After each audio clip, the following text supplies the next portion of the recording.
Hola, bienvenidos a esta tercera parte del mundo grecolatino. Vamos a completar todo el resto de los aspectos que tienen que ver con el arte. Bien, y para eso vamos a iniciar por la alfarería.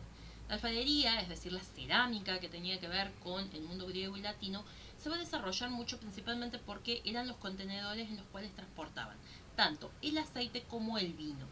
El aceite era uno de los primeros combustibles que contaban estos pueblos, ya que lo utilizaban no solo como alimento, sino principalmente para alimentar lámparas, para generar calor. Entonces era un combustible muy utilizado. Se producía principalmente en la zona ibérica, es decir, la actual España, y desde allí se distribuía para todo el imperio romano, pero principalmente la ciudad de Roma. Y allí fue tanta la cantidad de vasijas que llegaron con este combustible que se tiraban una vez utilizadas y en una costa de la ciudad de Roma, alrededor de la ciudad, hay una loma bastante importante hecha sola con guijarros, con pedazos de estas cerámicas, en donde todavía muchos arqueólogos siguen revisando y encontrando piezas que son de mucho interés. Eh, También se transportaba el vino en estas vasijas que se producía principalmente en la zona de Grecia, pero en general en casi toda Europa. Recordemos que era el único otro líquido que consumían fuera del agua y que en muchos lugares, como por ejemplo los barcos, se consumían grandes cantidades de vino debido a que el agua llevada dentro de un barril durante mucho tiempo se iba pudriendo, se iba poniendo fea. Entonces llevaban el vino para poder consumir líquido. También les dejamos aquí seleccionado un material que nos parece muy bueno, específicamente sobre lo que es la alfarería y cerámica grecolatina. En Grecia vamos a tener específicamente como primeros jarrones van a estar decorados con figuras geométricas, pero poco a poco vamos a empezar a ver jarrones decorados con figuras humanas. Tenemos que tener en cuenta que en la alfarería griega es donde también vemos el testimonio de su pintura, ya que no tenemos otro testimonio de pinturas griegas, no se han conservado, se han perdido, ya que normalmente se pintaban sobre las paredes y casi toda esa pintura se ha perdido. Así que estas cerámicas nos dan testimonio de cómo era su pintura. Fijémonos que en estas imágenes, donde tenemos ya el estilo más común o más conocido de la cerámica griega, vamos a tener los fondos oscuros con los sujetos en colores claros, por lo general terracota, y van a respetar las leyes de frontalidad propias de Egipto, por ejemplo, en donde tenemos la cabeza de costado, el cuerpo de frente, las piernas de costado, ¿sí? Pero, sin embargo, el movimiento que tienen los sujetos es mucho mayor que lo que vimos en Egipto, donde eran mucho más estáticos, ¿sí? Vemos, por ejemplo, aquí donde hay una pelea y hay alguien cayendo. Veamos acá donde hay una persecución, ¿sí? Eh, pero después también hubo un segundo momento que ya vamos a ver esas figuras con esquivando la ley de frontalidad, ¿sí? Por ejemplo aquí están todas de perfil y dándole aún mayor movimiento y tratando de copiar los rasgos del cuerpo real. Fíjense que esta partida de dados que estamos viendo están totalmente de lateral, de perfil de los personajes, ¿sí? Y vamos a ver muchos más detalles de sus rostros. En la alfarería romana vamos a ver principalmente piezas de color rojo y negro, que son los dos colores con los que se los barnizaba principalmente. Y lo que más vamos a encontrar son ánforas, las lucernas, que son lámparas, y todo tipo de vajilla. Otra de las razones por las cuales se utilizaba mucho la alfarería en Roma van a ser las cañerías. Recordemos que una vez que llegaba el acueducto a la ciudad, se distribuían las distintas casas con cañerías. De cerámica, a veces, otras veces eran conducciones de piedra tallada y otras veces de bronce, ¿sí? Entonces estas cañerías permitían hacer distintas combinaciones, sobre todo las de cerámica, porque les permitían dar la forma. Entonces podían hacer dos caños que se unían y salían por uno tercero, o viceversa, les podían dar mayor, era más dúctil el material que los de piedra o los de bronce. Fíjense además, en el caso por ejemplo de esta copa, como vemos ya una figura humana con volúmenes mucho más naturales, que tiene mucho movimiento, en este caso una mujer, con estas telas que se van a volver verdaderos maestros en su representación. La escultura. Como dijimos, la escultura es propiamente de los griegos, ¿sí? Es el arte en el que más destacaron los pueblos griegos, todos ellos, y vamos a tener grandes exponentes en donde sí conocemos sus nombres, como Fidias, por ejemplo. En este material que les hemos dejado habla de las representaciones de desnudos dentro de la escultura griega, ya que era muy común para ellos, ¿sí? Recordemos también que, por ejemplo, en este caso se trata de un atleta que ellos practicaban los deportes desnudos. O al menos eso es lo que ha pasado en la historia, ¿no? Bueno, fíjense aquí, tenemos a la Venus de Samotracia. Esta Venus se la encontró sin sus brazos y su cabeza, ¿sí? Pero fíjense lo que es la perfección de las líneas de esa tela que parece tan ligera y que vuela cobrando la forma del cuerpo de esta Venus, ¿sí? Realmente es totalmente seductor la forma en que esa tela parece caer sobre el cuerpo. Va a haber muchos artistas importantes, como por ejemplo Mirón, que van a trabajar también en bronce, y van a utilizar mucho el contraposto. ¿Qué es el contraposto? Bien, si observan en esta imagen, vemos una pierna tirada hacia adelante y todo el peso apoyado en la otra, de forma de que sea el sostén también de la escultura. Y en el cuerpo después normalmente teníamos las piernas, los brazos en forma contraria. Si estaban apoyados sobre el izquierdo, el brazo derecho era el que estaba adelante y viceversa, ¿sí? Esto permitía que las esculturas pudieran tener distintos pesos. Bien, ahora, dentro de la escultura clásica se va a establecer una serie de normas que después van a asumir los romanos como propias y que tienen que ver con la idea del movimiento y principalmente la proporcionalidad de todas esas formas, ¿sí? Todo tenía que ser respetando el canon, en el cual las medidas tenían que tener una proporcionalidad para que fueran perfectas. Ustedes han estudiado este canon cuando han hecho la parte de representación de la figura humana, ¿sí? Hasta el día de hoy se sigue considerando eso como el cuerpo de alguna forma perfecto, pero estamos hablando de cuerpos totalmente idealizados. Recordemos lo que hablamos en encuentros anteriores sobre esta asociación del cuerpo ideal con los dioses y su perfección, ¿sí? En general vamos a tener un estudio muy pormenorizado del cuerpo y de cuáles eran las proporciones que daban mejor percepción a ese cuerpo. En escultura prácticamente lo único que van a esculpir va a tener que ver con la figura humana y van a ser altamente perfeccionistas, ¿sí? Acá, por ejemplo, tenemos una escultura de origen griego, en donde tenemos al discóbolo practicando el lanzamiento de disco, ¿sí? Y en cambio, cuando pasemos a las esculturas romanas, vamos a ver esculturas mucho más relacionadas a la política, ¿sí? En donde si bien hay dioses, pero por lo general vamos a ver muchos retratos de personas reales con sus imperfecciones. Vamos a ver mucho este tipo de representaciones que son los emperadores en distintos formatos e incluso en algunos como dioses. El retrato griego es un retrato más bien idealizado, en donde hay como temática general que van a tener rasgos comunes, ¿sí? Los dramaturgos siempre se van a representar de esta forma que vemos acá, que es hecha en bronce. Los filósofos van a tener sus formas específicas y siempre van a ser iguales. El estadista. Y por lo general se representan las personas en su momento de plenitud, en la juventud, ¿sí? Ellos sí tenían una tendencia a la valoración de la juventud y de la belleza por sobre otros valores, que no va a estar tan presente en Roma. Fíjense aquí, ambas griegas, en donde vemos esta perfección en el cuerpo. Miren los detalles de lo que tiene que ver con las costillas, con el abdomen, ¿sí? Fíjense acá también el detalle del rostro, el cabello, un tema también que les gustaba mucho en la escultura, trabajarlo con mucho detalle.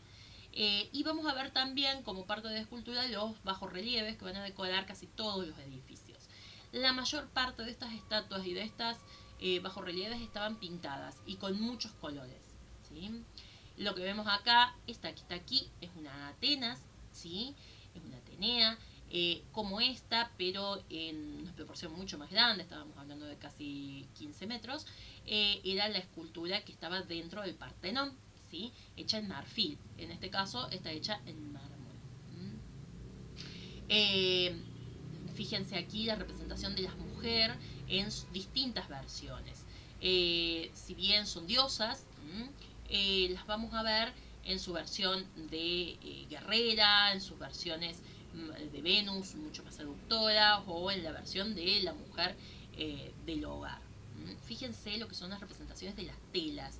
Es muy impresionante y esto lo vamos a volver a ver después, casi 1500 años después, 1600 años después, en el barroco, en donde el dar ese detalle y esa caída de las telas va a ser muy importante. Observen en este caso cómo se nota bien claramente la postura del contraposto, ¿sí? Aquí se apoya en esta pierna y en este otro brazo. Lo mismo en esta Venus, ¿sí? Está en esta pierna apoyada y el brazo que está haciendo fuerza es este. A pesar de que, bueno, no se han podido recuperar, ¿sí? En casi todas las vamos a ver con esta posición, primero porque les da la posibilidad de apoyarlas con más disimulo y segundo porque les da mucho movimiento y para ellos la escultura tenía que tener dinámica, ¿sí? Fíjense en este caso un Poseidón, ¿sí? En la fuente, lo que es ese cuerpo totalmente perfecto con una proporción exacta. Pero el máximo de proporciones la tienen estas esculturas en bronce que fueron encontradas en la década del 90, del cual tienen un recorrido virtual dentro del material que les dejé, en donde se las puede ver con mucho detalle, que están hechas tan estilizadas que la altura que tienen en proporción a las formas del cuerpo debieran tener directamente problemas de espalda para poder existir estos seres humanos, ¿sí? Si hubiese existido. En este caso, lanzando la jabalina, ¿sí? Son dos esculturas que estaban siendo transportadas en un barco que naufragó y quedaron hundidas en las costas del Mediterráneo. Se las encontró hace no muchos años y están en este momento en el museo. Son una pieza única por su tamaño y por el estado de preservación que tienen. En la escultura romana vamos a encontrar más lo que tiene que ver con el retrato y con la escultura política, ¿sí? Les he dejado también un material que habla específicamente de lo que es la escultura en Roma. Aquí vamos a tener representaciones como la que vemos acá, en donde es una escultura ecuestre. Ellos van a establecer también un código en cuanto a si están con la pierna levantada, el caballo tiene que ver con la forma en que murió la persona que está arriba, si está con las dos piernas levantadas, una a la izquierda, a la derecha, las cuatro en el suelo, tienen que ver, unos son las muertes en batalla, otros son las muertes por enfermedad, otros la muerte por vejez. Cada una de ellas va a estar establecido y los romanos cuando ven esas esculturas las entendían, a diferencia de nosotros hoy, ¿sí? Observen este retrato, en donde si bien hay una armonía, ¿sí? Pero es mucho más realista, ¿sí? Vemos unos ojos un poco más grandes de lo normal en proporción a esa boca y sí los detalles del cabello, ¿sí? Las esculturas romanas van a ser menos idealistas, van a ser más realistas y van a servir principalmente para las necesidades públicas, es decir, dar a conocer al emperador en todas partes, en todo el imperio, alabar las obras que ha hecho, poner, por ejemplo, aquí tenemos el rostro de Calígula, año 637, y en cambio aquí tenemos una representación un poco más estilizada, ¿sí? Del mismo emperador, pero representado como un dios. En la escultura romana vamos a tener distintos formatos, ¿sí? van a mantener esta cuestión con el amor por las telas y su representación, y también por el cabello y las barbas. Estos detalles van a trabajarlos mucho, y recordemos que esto está tallado en mármol, ¿sí? Siempre pintados. Por ejemplo, aquí vemos tres distintos momentos del retrato romano. Fíjense aquí un retrato de la época de la República, bastante realista, en donde no vemos una proporción perfecta de extensión de ese rostro, un rostro más bien redondo, con no tanto detalle en el cabello. Después vemos un retrato ya tocadato, a eso se refería a la coraza que tenía puesta el emperador en este caso. Podían ser para emperadores o cónsules, se les ponía esta coraza que no necesariamente era la real, ¿sí? Sino una coraza idealizada en donde se lo veía como un gran héroe de batalla. Y aquí un retrato de mujer del siglo II. Fíjense que las telas no caen con la misma fluidez de los griegos, es algo mucho más realista, ¿sí? Si bien eso se mantiene, porque ellos admiran muchísimo a la representación de las esculturas griegas. Vamos a ver algunas características del retrato romano y también su evolución ahora. Observen que esta es la influencia que tomaron de los etruscos. Los etruscos hacían estos retratos en base a las máscaras mortuorias, es decir, cuando la persona fallecía, con arcilla calcaban ese rostro en un molde y luego vaciaban en ese molde la máscara para que quedara la máscara de la persona real. Entonces vamos a ver todas las imperfecciones, la boca inclinada, caída, ¿sí? Todas las imperfecciones comunes de ese rostro, y eso va a influir mucho en su estilo mucho más realista después, ¿sí? El retrato, perdón, la escultura etrusca también, vamos a ver ya una influencia griega en esta representación del cuerpo mucho más realista y con mucho movimiento. Fíjense aquí, tenemos 4 representaciones de emperadores. La finalidad de la escultura va a ser la representación de la gloria del imperio, del poder imperial, la publicidad sobre el emperador. Y las temáticas van a estar relacionadas con eso. Vamos a tener muchos senadores y vamos a tener muchos emperadores, y conocemos en muchos casos los nombres de esas personas porque estaban inscritas en las partes bajas de la escultura. Son personas concretas, no estereotipos como sí hacían los griegos, ¿sí? Las tipologías, vamos a revisar ahora todas las que están aquí. La sedente, que en general son figuras sentadas y normalmente se aplicaba para mujeres. La ecuestre, con caballos. Los bustos, esto va a ser propio de Roma. Grecia no va a trabajar con los bustos. Los retratos tocarata, que son estos con coraza. Los togata, con toga. Y el retrato propiamente dicho. Bien, en el retrato vamos a tener distintos momentos a lo largo del retrato, pero en general va a estar muy influido por los etruscos, entonces trata de ser realista, y vamos a tener como dos estilos. Uno, divinizando a la persona, entonces lo ponían con una corona de laurel y símbolos que tenían que ver con los dioses, o si no, heroizando, es decir, convirtiéndolo en un héroe, porque la mayoría de los retratos estaban destinados a hacer quedar muy bien a esa persona, ¿sí? El retrato va a representar un poco la biografía, la individualidad de esa persona.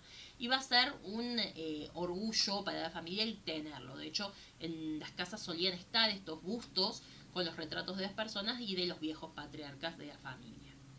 En la época republicana, ya dejando los etruscos, vamos a empezar a ver cómo se centra en las características de la cara. Observen en este ejemplo cómo se nota bien esto de que ya no importaba el ser perfectos los cánones de belleza y la juventud que tenían los griegos, sino que vamos a ver las características reales de ese rostro y de esa persona. Se trata de reconocerlos en la escultura, ¿sí? Aquí tenemos una escultura de Julio César, ¿sí?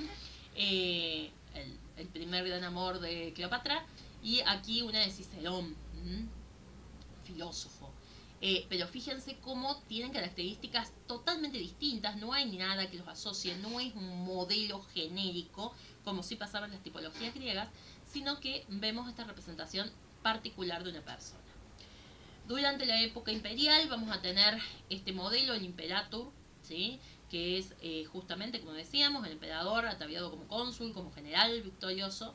Después vamos a tener el togado, en donde era representado como sumo sacerdote, ¿sí? Como el máximo pontífice ante los dioses.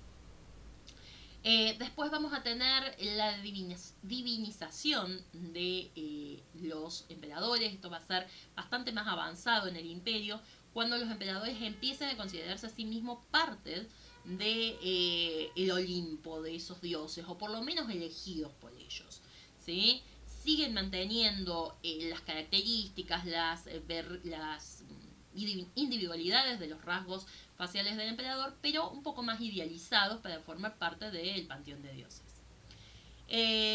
También vamos a tener en esta época retratos de gente común, seguimos hablando de gente que tenía algún tipo de relevancia, ¿no? O de dinero. Pero, por ejemplo, aquí lo tenemos a Séneca, que era un filósofo, maestro de muchos de los senadores, que va a terminar siendo condenado a muerte, tiene que beber veneno. Pero fíjense cómo este retrato captura sus últimos años con todas las imperfecciones que podía tener el rostro, incluso con ese cabello sin los rulos característicos de la idealización griega, ¿sí? Y tratan de retratar la personalidad del personaje en estos casos. Vamos a empezar después, también en la época imperial, con otro tipo de retratos que tienen que ver con estos bustos que van a empezar a poblar Roma, y vamos a tener mucho en todos los lugares públicos de los distintos personajes que forman parte de la política, ¿sí? En este caso es el emperador Tito. Seguimos viendo que es un individuo con sus características propias. Ya sobre la última parte del imperio, en la época de Adriano, vamos a empezar a ver más idealización, ¿sí? Y vamos a empezar a ver cada vez más la perfección, ¿sí? En este caso se trataba de uno de los amigos del emperador. Con una de las últimas dinastías, los antoninos, vamos a ver mucho más de todo lo que tenía que ver con bronces, muchas esculturas ecuestres, y van a ser mucho más grandes. Fíjense el tamaño de esta persona, que es grande arriba de ese caballo, ¿sí? Vamos a tener como más volumen. Y ya sobre el final, cuando los emperadores necesitaban mostrarse como algo muy idealizado, como algo que merecía estar como jefe del imperio, precisamente porque el imperio estaba con muchos problemas, vamos a empezar a ver primero grandes esculturas, ¿sí? Es la crisis del siglo III, hay una crisis económica muy grande, sin embargo las esculturas son gigantescas, son monumentales. Fíjense en este pie que vemos acá, que es lo que ha sobrevivido de esta escultura. Van a ser muy grandes y van a empezar a ser como abstractas, ¿sí? Empiezan a abstraerse de la realidad. Fíjense que los ojos de este emperador son demasiado grandes para ese rostro, la boca muy pequeña. Entonces nos está mostrando que él ve más allá de lo normal. Nos quieren comentar algo sobre esos personajes que están representando. Ya empezamos a ver acá en Constantino y los tetrarcas, cuando en un momento dado el imperio se va a separar en 4 partes, luego terminarán siendo 2. Vamos a ver acá ya una representación en donde la figura no es tan perfecta, en donde las formas son más rectilíneas, en donde ya no vamos a ver el cuerpo tan representado, principalmente porque el Imperio Romano entra en su periodo cristiano, y a partir de allí el desnudo empieza a sacarse de las representaciones, y también el cuerpo, las formas que podían generar algún tipo de erotización de la imagen.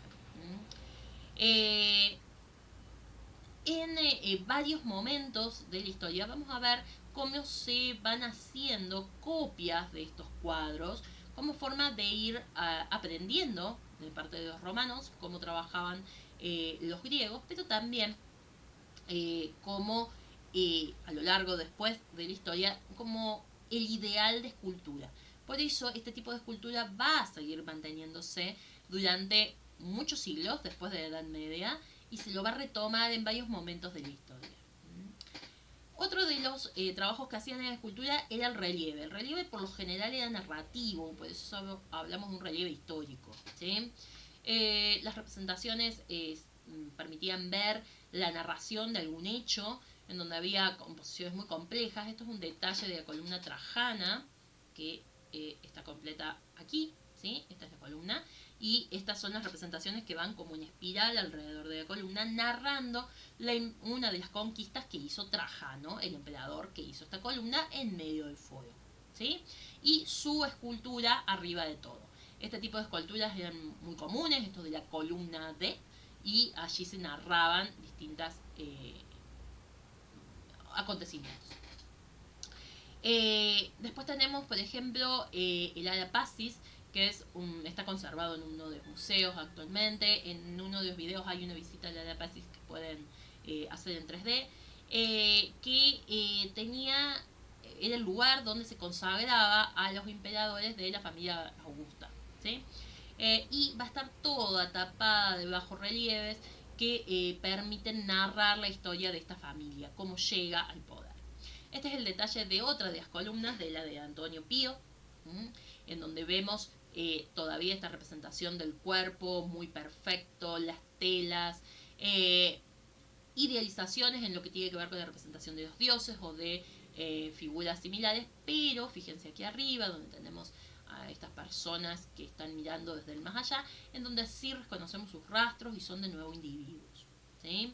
El arco de Tito, en donde está representado esta escena en particular, que es el momento en el que Roma conquista Jerusalén y roba el candelabro de 7 brazos gigantesco que estaba en el templo judío, templo que fue destruido y ya nunca más se lo volvió a reconstruir, ¿sí? Este es el arco de Tito. Fíjense que todo este arco va a estar cubierto narrando esta invasión. También en este momento se llevan el arca de la alianza y desaparece de la historia, no hay más pistas de su lugar o donde lo pusieron. En estas profundidades podríamos tener hasta 5 capas de profundidad y vamos a empezar a ver figuras en escorzo. Esto de, por ejemplo, si miran el cuadrito, fíjense mi mano, cómo se ve enorme, y hacia atrás yo me veo cada vez más chica y da esa sensación de mayor profundidad, ¿sí? Otro de los arcos, el arco de Constantino, también con este bajo relieve histórico. Las figuras son pequeñitas, ¿sí? Y en este vemos un poco más de ley de frontalidad. Es uno de los últimos arcos, el de Constantino. Recordemos que Constantino va a ser el emperador que asume el cristianismo como religión del Estado, ¿sí? Y empiece el proceso hacia la cristianización del imperio. Y aquí ya vemos unas figuras mucho más cuadradas, sin tanto detalle en las formas de los cuerpos. Como dijimos antes, una vez que se ingresa en el periodo cristiano, esta representación de los cuerpos era mal vista, así que se va a ir retirando de las representaciones artísticas.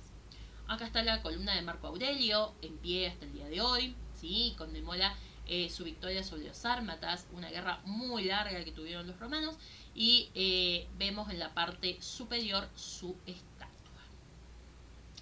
Y pasemos ya, para ir cerrando, a la pintura. La pintura griega, como les decía, la única posibilidad de conocerla ha sido a través de las vasijas. Volvemos a esta vasija donde está la partida de dados. Y no hemos podido tener otra forma de ver la pintura. Sin embargo, sabemos que eran frescos que adornaban los edificios y que había grandes superficies pintadas. También les dejamos acá otro material que habla sobre la pintura principalmente en Roma a partir de Pompeya, ¿sí?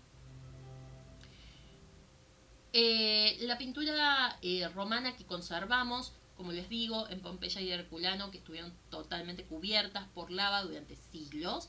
En el siglo XIX se comienza a excavar y a descubrir, pero recién en el XX se empiezan a encontrar estas pinturas, ¿sí? Que nos han permitido conocer los colores lo más cercano posible de la realidad. Fíjense lo que son estos murales, ¿sí? Primero, grado de detalle. Segundo, el color.